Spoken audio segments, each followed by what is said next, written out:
नमस्कार, मी प्रज्ञा आणि तुमचं खूप खूप स्वागत आहे डे 12मध्ये.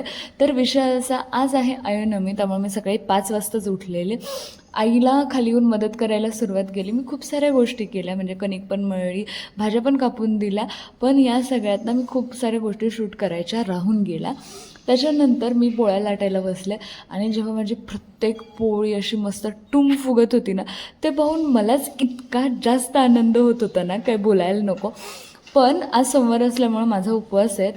मग मी बटाटा खाल्ला. त्याच्यानंतर आजोबांना चहा वगैरे करून दिला. तितक्यात ब्राह्मण आले. त्यांचा जो काही विधी असतो तो त्यांनी आटोपला. देन जी जेवायला येणारी माणसं होती ती आली. पण ह्या सगळ्या गोंधळात विषय असा होता की नंतर जेवण बनवून झाल्यावर आई पण स्कूलला गेली. तिचं ऑडिट होतं, त्यामुळे मी एकटीच होती. सो मला सगळी ताटं वाढायची होती, जेवायला वाढायचं होतं आणि या सगळ्याच्या नादात मी काहीच शूट नाही केलं. म्हणजे नंतर सुमित दादा वगैरे पण आली, म्हणजे टोटल 5 माणसं जेवली.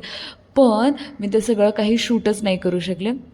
सगळ्यांचं जेवण झालं, मी भांडी वगैरे घासली, घर वगैरे आवरलं आणि त्याच्यानंतर मी पॅकिंग सुरू केली सासवडला येण्यासाठी. सगळं काही घेऊन मी व्यवस्थित बाईकवर सेट केलं आणि मी फर्स्ट टाईम घरून सासवडला, म्हणजे हायवेनं इतक्या लांब फर्स्ट टाईम मी येणार होती. माझा उपवास असल्यामुळं मी काहीच खाल्लं नव्हतं, पण मला तहान खूप लागलेली. त्यामुळे मी कापूरहोळ्याला आल्यावर थोडंसं पाणी पिलं, एक छोटा ब्रेक घेतला आणि घरी आली. घरी आल्यावर वेदचा कॉल आला होता, सो त्याच्याशी गप्पा मारला. मलाही भूक लागलेली, सो मी लवकरच उपवास सोडला आणि त्याच्यानंतर मी गेली नाटकाच्या प्रॅक्टिसला. 1-2 तास तिकडे होते आणि घरी आल्यावर डायरेक्ट झोपी गेले. खूप जास्त कंटाळलेले आज मी. Bye bye.